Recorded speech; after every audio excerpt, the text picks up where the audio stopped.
성경은 하나님의 말씀입니다.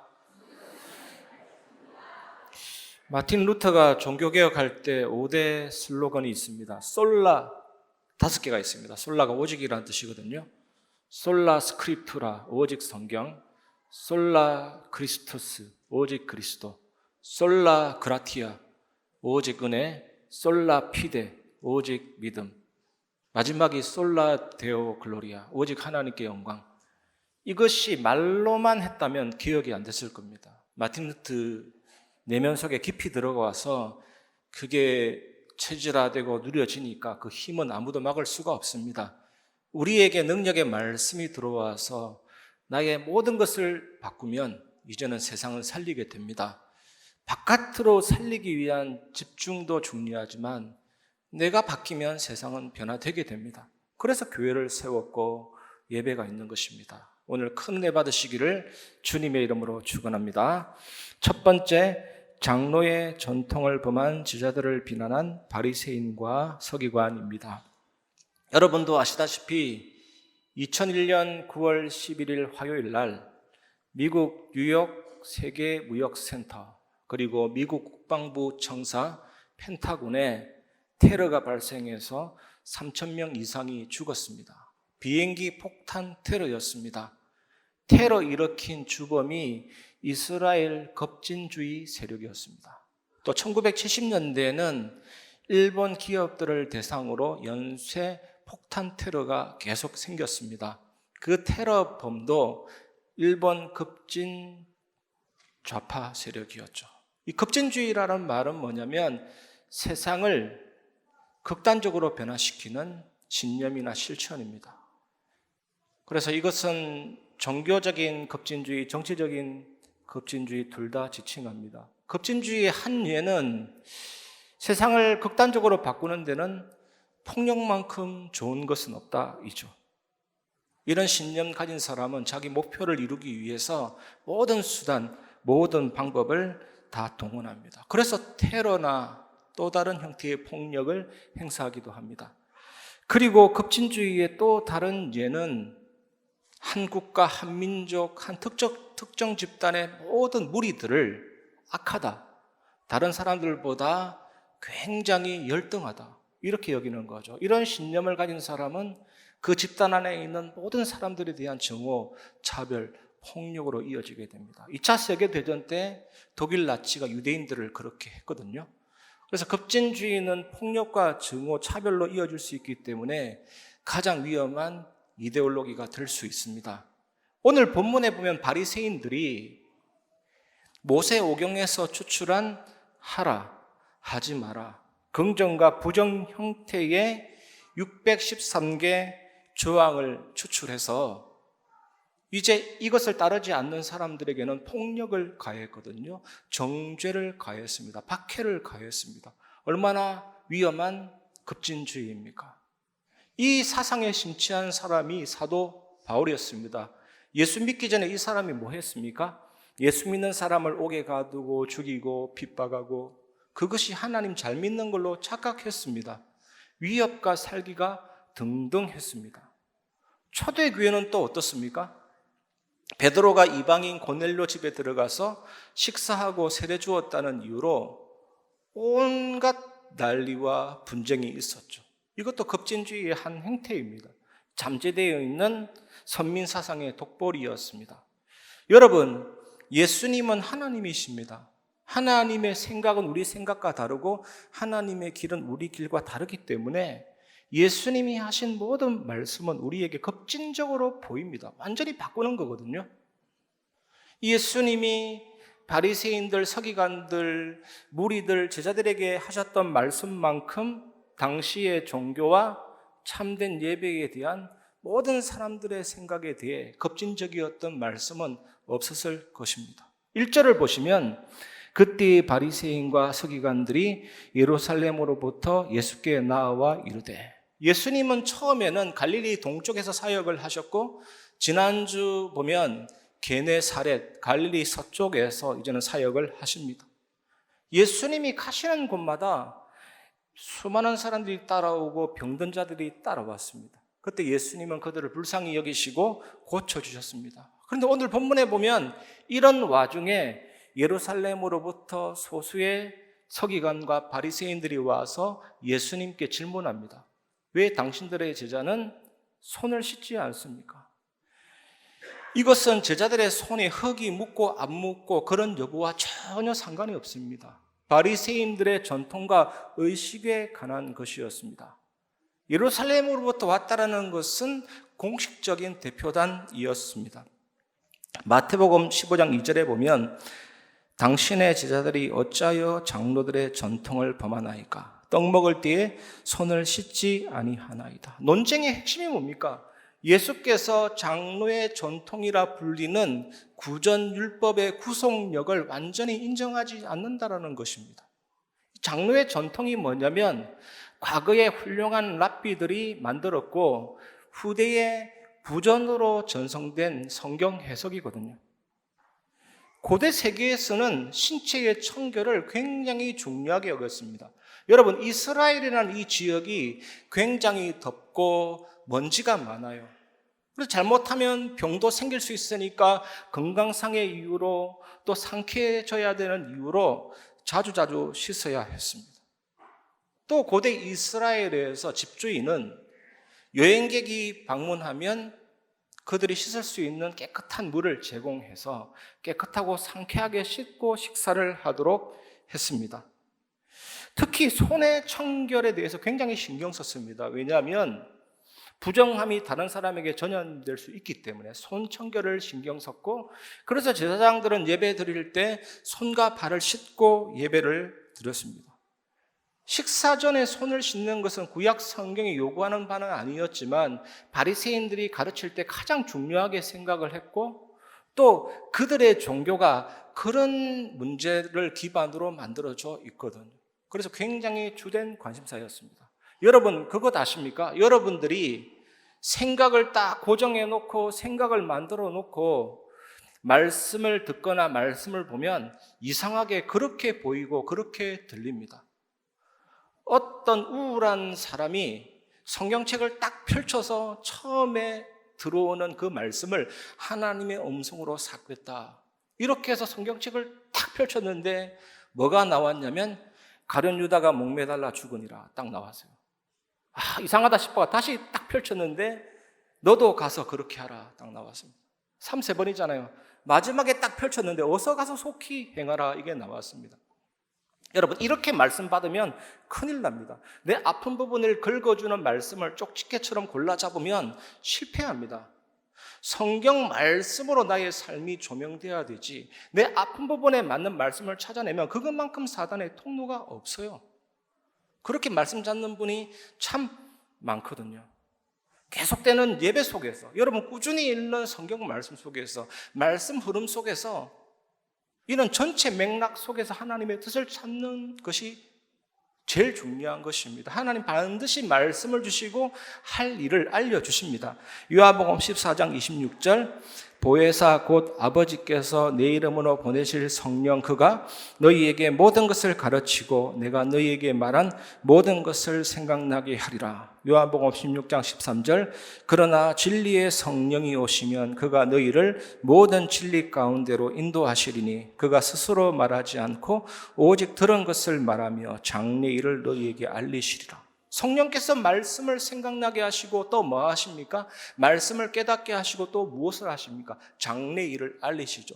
이것 할까 저것 할까 이 일 할까 저 일 할까 헷갈리지 않습니다. 장래 일을 알리시고 진리 가운데로 인도하십니다. 그런데 오늘 본문의 랍비들은, 훌륭하다고 생각했던 그 랍비들이 어떻게 했습니까? 자기 입맛대로 말씀을 골라내서 짜집기해서 조항을 만든 것입니다. 여러분, 이렇게 억지로 말씀을 해석하고 그것을 전달하면 그것은 인간을 죽이는 독이 됩니다. 성경을 억지로 풀다가 이단들이 나오는 거거든요. 차라리 처음부터 잘못되었다면 속지 않습니다. 그런데 이단들의 특징이 뭡니까? 신천지 다 틀린 게 아니에요. 그게 맞는 얘기도 있다니까요. 처음부터 틀린 얘기하면 안 속는데 성경을 가지고 얘기한다니까요. 그러다가 끝이 다르고 인간의 생각을 집어넣기 때문에 우리 인간의 정신력과 뇌 구조는 복잡하지 않거든요. 계속 듣다 보면 빠지는 것입니다. 바리새인과 서기관들이 그렇게 했거든요. 그래서 오늘 본문에 우리가 배울 수 있는 것은 예수님께서 그들의 입장이 얼마나 근본적으로 잘못됐고 틀렸는지를 지적하는 것입니다. 예수님은 또 제자들을 위해서 변명하지 않았습니다. 제자들은 씻을 시간이 없었다. 사역이 너무 바쁘다 보니까 손 씻을 시간이 없었다. 손을 씻을게. 그게 뭐가 큰 문제가 되냐. 이렇게 변명도 안 했어요. 손 씻는 것이 왜 이렇게 중요하다고 생각하냐? 이렇게 따지지도 않았습니다. 그 대신 예수님은 전통을 우선시해서 하나님 말씀을 거역하면서 왜 이렇게 혼란스럽게 소란을 피우냐라고 지적을 하셨습니다. 이것이 우리가 두 번째로 나눠야 될 내용입니다. 두 번째, 말씀보다 장로의 전통을 높이는 자들에 대한 예수님의 책망입니다. 3절에서 6절입니다.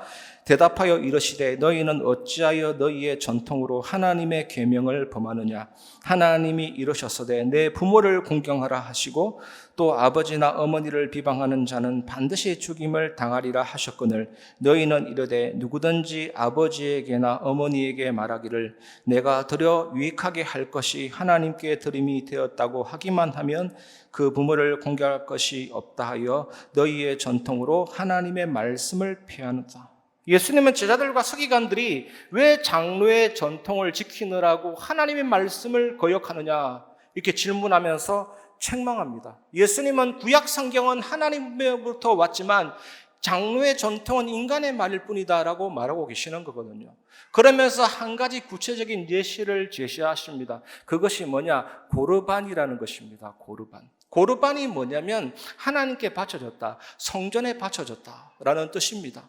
어떤 유대인이 한 제물에 대해서 고르반 이러면 성전에 바쳐졌고 하나님에 바쳐졌기 때문에 아무도 손댈 수가 없습니다.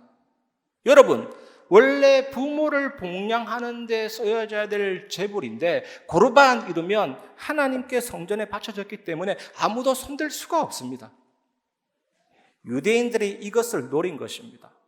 나중에 그 고르반은 돈 주고 취소할 수 있습니다. 부모님을 봉양하기 싫어서 부모님께 드려야 될 돈을 고르반 하면 손 못 대거든요. 그런데 나중에 부모님이 죽으면 돈을 주고 취소하고 그 재물을 가지고 자기가 사용할 수가 있는 것입니다. 얼마나 못된 짓입니까? 얼마나 외식입니까? 예수님이 그 전통을 지적하고 있습니다. 하나님께서 네 부모를 공경하라고 율법에 말씀에 말했는데 너는 왜 그 율법을 어기면서 하나님을 잘 섬긴다는 명목으로 부모님을 봉양해야 될 그 재물에 고르반이라 해놓고 나중에 돈 주고 취소해서 왜 네가 돼지처럼 그 재물을 사용하냐. 그 외식을 지적하는 것입니다. 이게 뭡니까? 하나님 계명보다 인간의 전통을 우선시하고 그걸 악용해서 자기 욕심을 채우는 것이기 때문에 예수님이 책망하시는 것이 정당한 것입니다. 여러분, 한국 교회 전통 중에 굉장히 안 좋은 전통이 있습니다. 여러분, 그렇게 하지 마십시오. 11조 하면 복을 받는다는 말이 있습니다. 물론 11조를 진심으로 드리면 복을 받지만 11조 하면 복을 받는다는 생각으로 11조 드리면 참된 복 안 옵니다. 아니, 복 받는 수단입니까? 신앙이? 참된 의미를 깨달아야 되는 거죠. 내 손 안에 있는 재물이라고 내 것이 아니라는 겁니다. 하나님의 것입니다. 전부 하나님 앞에 드려야 되고 내 생명도 하나님 앞에 드려야 되는데 하나님은 10분의 1만 받으시고 너의 전부를 싹 다 받았다라고 여겨주시는 겁니다. 은혜입니다, 여러분. 올바른 11조가 뭡니까? 하나님 나의 전부, 나의 생명, 나의 인생 전부 다 바친다는 의미로 10분의 1을 하나님 드립니다. 나의 모든 것을 드립니다. 나의 마음과 기도를 받아 주시옵소서. 하나님이 그 기도를 기뻐 받으시고 하나님을 하나님으로 인정하는 그 경외심을 받으시고 복에 복을 더하는 겁니다. 11조가 뭡니까? 하나님, 돈보다 하나님을 따르겠습니다. 이 신앙 고백이거든요. 회비 납부 아닙니다, 여러분. 그리고 저는 예전에 이런 얘기 많이 들었습니다. 장로 임직 받으면 무조건 복 받는다. 복을 그렇게 좋아합니다. 무조건 복과 연결해요. 참된 가치와 의미를 모르고 복과 연결하는 것은 안 좋은 거거든요. 하나님은 장로의 의미와 가치를 알고 기도하는 자에게 복을 주십니다. 장로의 역할이 뭡니까? 어디에 헌신해야 됩니까? 교회에 관계된 그 일에 생명 걸고 앞장서는 분이 장로입니다. 전도와 선교를 위해서 생명 걸고 앞장서시는 분이 장로님입니다. 홍해와 요단을 먼저 건너가는 것이 장로의 역할입니다. 그래서 성도들이 배우고 후대들이 배우고 그 믿음의 모델이 되라고 세운 분들이 장로님입니다. 이 의미와 가치를 알고 기도하는 자에게 하나님이 복을 주시는 거죠. 장로님들은 모든 불신앙과 인본주의를 버리고 오직 기도 속으로 들어가시기를 주님의 이름으로 축원합니다. 그리고 이런 전통이 있습니다. 여러분도 혹시 이런 생각 가지고 계시다면 싹 다 버리시길 바랍니다. 주일 성수하면 복 받는다. 예배 성공은 인생 성공이다. 예배 실패는 인생 실패다. 물론 맞는 말입니다. 근데 주일 성수하면 복 받는 것 때문에 예배 드립니까? 예배 성공하면 인생 성공하기 때문에 예배 드립니까? 예배 실패하면 인생 실패하기 때문에 두려워서 예배를 드립니까? 아닙니다. 하나님을 알기 때문에 나는 예배한다. 예배 드리는 그 사람은 하나님을 진심으로 아는 자거든요. 하나님을 아는 것과 예배는 하나입니다. 여러분, 제 얼굴이 뭐가 잘생겨서 주일마다 이리 오시는 거 아니잖아요. 제가 뭐 아무것도 아닌데. 저는 항상 저의 마음이 카페트 위에 스타가 지나가 나는 그 스타 되고 싶지 않고 카페트가 되고 싶습니다. 그런 심령입니다. 여러분 저를 보러 올 필요도 없고 저는 여러분을 보러 올 필요도 없는 것이죠. 이 예배를 받으시는 영적인 관객 위대하신 분은 하나님이십니다. 하나님께 예배 드리는 거예요. 이 주전자를 높이 들수록 따르는 물의 세기는 더 빠르고 은혜는 급속하게 채워지는 것입니다. 하나님을 경배하고 하나님을 높일 때 우리에게 진정한 은혜가 쏟아집니다. 그것이 진짜 예배죠. 그리고 또 한 가지 묻고 싶습니다. 전도하면 복 받습니까? 선교하면 복 받습니까?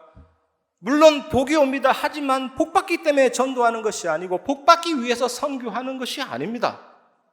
예수님만이 길이요 진리요 생명 되시기 때문에 예수님의 피값으로 나의 죄값을 치르시고 저주의 값을 치르시고 사망과 사탄을 정복하셨기 때문에 그분이 길이요 진리요 생명이시기 때문에 십자가에서 모든 죄와 의와 상처를 가져가고 하나님의 의로움과 하늘의 복으로 바꿔주셨기 때문에 물고기가 물을 떠나면 살 수 없고 새가 땅에 떨어지면 살 수 없고 흙이 땅속에서 뿌리 뽑히면 살 수 없듯이 예수님만이 하나님만은 길이고 나의 모든 죄를 사하신 분이고 흑암을 정복한 분이기 때문에 그 예수님만으로 사단의 자녀에서 하나님의 자녀로 하나의 나라로 옮겨지기 때문에 우리는 그 예수를 증거하는 것입니다.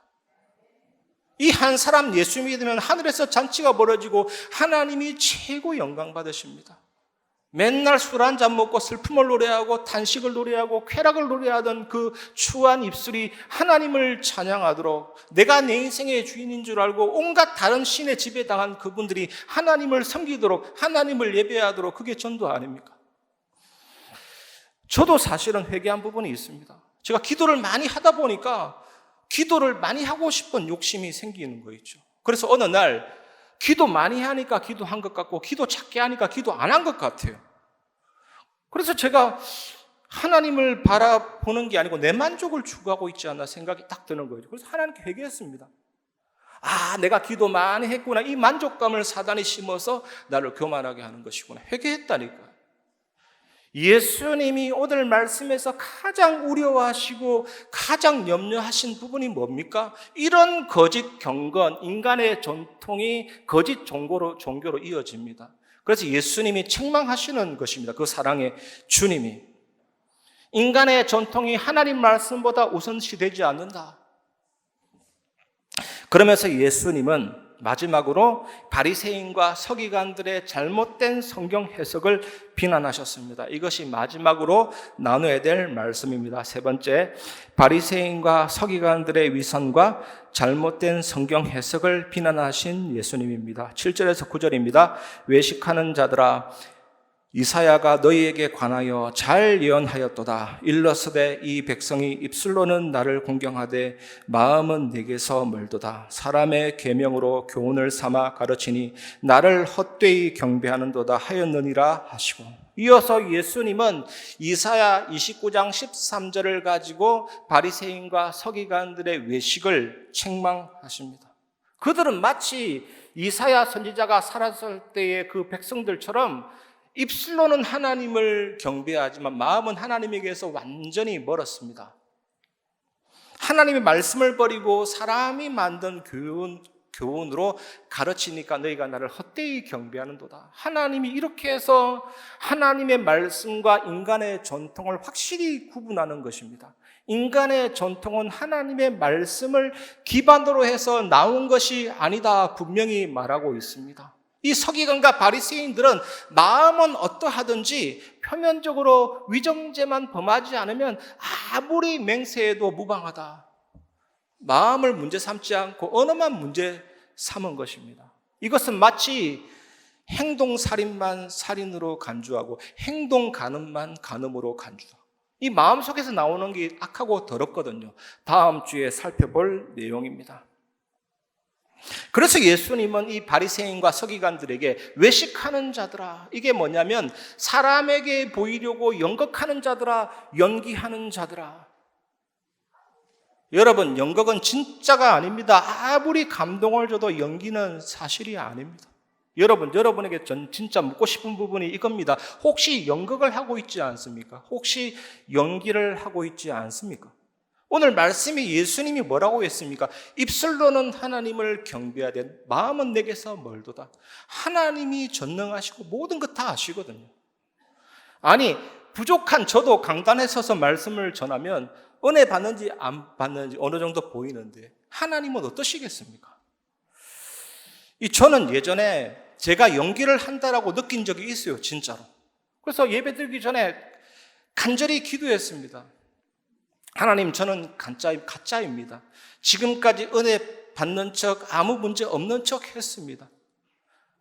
문제가 있어도 문제가 되지 않는 복음 사람인 것처럼 척했습니다. 하나님, 저에게 은혜를 주옵소서. 하나님 외에는 갈 데가 없습니다. 하나님, 영적으로, 정신적으로, 육체적으로 너무나도 연약합니다. 하나님의 은혜 아니면 나는 죽습니다. 나는 망합니다. 내게 오시옵소서. 나를 변화시키고 내게 역사하여 주옵소서. 이렇게 기도했거든요.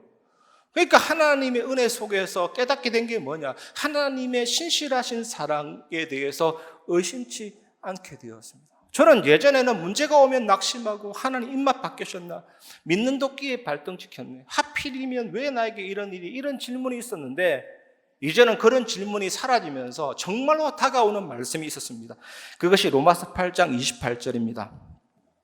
우리가 알거니와 하나님을 사랑하는 자 곧 그의 뜻대로 부르심을 입은 자들에게는 모든 것이 합력하여 선을 이루느니라. 아니, 좋을 때만 감사하고 나쁠 때는 불평하고 이렇게 왔다 갔다 굴곡적인 인생이 아니라 이제는 모든 것이 합력하여 선을 이루느니라. 그 은혜가 쫙 오는 거 있죠. 여러분, 프랑스 화가 밀레, 여러분 아시죠? 밀레가 그린 그림이 만종입니다. 만종 그림 그릴 때 밀레는 물감 살 돈도 없었습니다. 너무나도 삶이 비참하고 안 됐죠. 어떤 사람이 물감을 사라고 돈을 줬는데 밀레가 그린 그림이 만종인데 그게 뭡니까? 젊은 남녀, 농부가 저 멀리 교회에서 종소리가 들릴 때 그 바구니 위에 시감자 몇 개 놓고 다 기도하는 모습, 전 너무나도 그 장면 볼 때마다 눈물이 나는데 사실은 그것보다 더 슬픈 내용입니다. 밀레가 처음에는 무엇을 그렸냐? 그 바구니 위에 죽은 아기를 그렸어요. 이 농부가 죽은 아기를 놓고 하나님께 감사하는 거예요. 사실은 복음의 능력이 그겁니다. 세상은 이해 못합니다. 그럴 때라도 감사할 수 있는 게 복음의 능력이에요. 우리가 정말로 위기 속에서도 감사하고 어떤 상황 속에서도 합력해서 선을 이루는 하나님의 능력 믿는다면 진짜 그야말로 참된 응답이 오게 되는 것이죠. 여러분, 이 응답 누리시기를 주님의 이름으로 축원합니다. 말씀을 마무리하겠습니다. 하나님의 말씀을 온전히 받아들이시길 바랍니다. 말씀의 권위. 여러분, 정말로 하나님의 말씀을 진심으로 받아들이면 바뀌는 것이 있습니다. 여러분의 가치관이 바뀌고 여러분의 동기가 바뀌고 여러분의 인생의 목표가 달라집니다. 죄의 습관에서 벗어나서 하나님의 뜻대로 살게 됩니다. 영적인, 정신적인, 사회적인 모든 전인격이 하나님의 뜻과 성품에 부합되게 살아가게 됩니다. 하나님의 말씀에 매우 밀접하게 연합이 되고 하나님의 그 말씀에 완전히 나 자신이 흡수되고 그 모든 능력을 공유하게 됩니다. 예수님의 그 손길이 지난주 닿으니까 베드로가 물 위에 떠오르고 그 옷자락 만지니까 모든 질병을 치유했듯이 이 흡수하는 하나님의 말씀이 우리를 치료하고 고치고 만지고 회복시켜 주시죠. 진심으로 받아들이시길 바랍니다. 이 말씀이 내 안에 들어올 때, 내 안에 완전히 들어올 때 이 성삼위 하나님이 이제는 나의 영을 회복하고 치유하고 살리고 나에게 하나님의 형상이 점점점 회복이 되고 점진적으로 이 그리스도의 모습을 점점 닮아가게 되고 나의 삶이 에덴처럼 점점점 회복이 되고 풍성하게 되고 응답이 나타나고 세상의 소금과 빛으로 만나는 사람마다 현장을 변화시키고 살리는 증인이 되고 목회자와 중직자 후대와 모든 사람을 살리게 되고 이 빛이 가는 현장마다 흑암이 무너지고 성령 충만함 속에 놀라운 은혜와 힘이 임하게 되고 이제는 성취될 언약과 비전과 꿈과 내 미래가 그려지고 살리는 작품이 나타나고 이 하나님이 나를 거기에서 멈추지 않고 그리스도 하나님의 나라 오직 성령이라는 기도의 연영 속으로 이끌어서 세계 살리는 정확한 이중표 속으로 이끌어 가십니다. 그런 교회, 그런 성도로 우리를 부르셨습니다.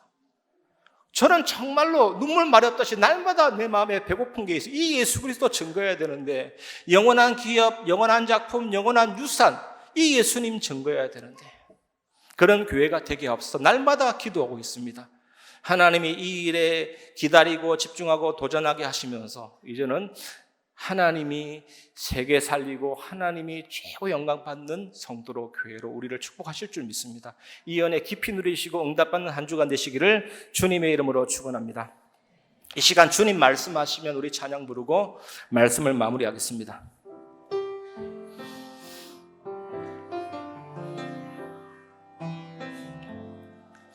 주님 말씀하시면 내가 나가리다. 주님 뜻이 아니면 내가 멈춰서리다. 나의 가고 서는 것 주님 뜻에 있으니 오 주님 나를 이끄소서. 주님 말씀하시면 내가 나가리다. 주님 뜻이 아니면 내가 멈춰서리다. 나의 가고 서는 것 주님 뜻에 있으니 오 주님 나를 이끄소서. 뜻하신 그곳에 나 있기 원합니다. 이끄시는 대로 순종하며 살리니 연약한 내 영혼 통하여 일하소서. 주님 나라와 그 뜻을 위하여 뜻하신 그곳에 나 있기 원합니다. 이끄시는 대로 순종하며 살리니 연약한 내 영혼 통하여 일하소서. 주님 나라와 그 뜻을 위하여 오 주님 나를 이끄소서.